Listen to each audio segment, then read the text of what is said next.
საქველმოქმედო აქცია ბათუმში. რეაბილიტაციის ცენტრ თანას 45 ახსაზრდელი ზურაბ გურგენაძის სახელობის ფონდ გურგის წარმომადგენლებმა დაასაჩუქრეს. სტუმრებს ბავშვებმა საკონცერტო პროგრამა წარუდგინეს. ფონდ გურგის ორგანიზებით ბავშვების დასახმარებლად 10 დღის წინ ხელოვნების ცენტრში საქველმოქმედო ღონისძიება გაიმართა.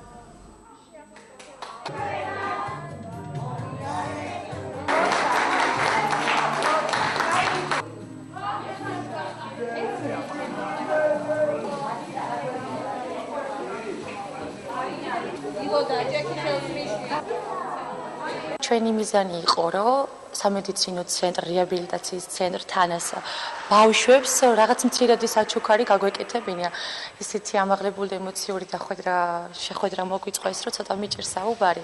და ვთხოვ ყველა ბათუმელს ორგანიზაცია იქნება ეს თუ სხვადასხვა ფიზიკური პირები, ჩაერთონ აი ამ კეთილ საქმეში, რაც შეიძლება მეტი კეთილი საქმე რო გავაკეთოთ მომავლისთვის. ყოველი ასეთი აქცია რასაკვირველია, ძალიან უწყობს ხელს მათ საზოგადოებაში ინტეგრაციას.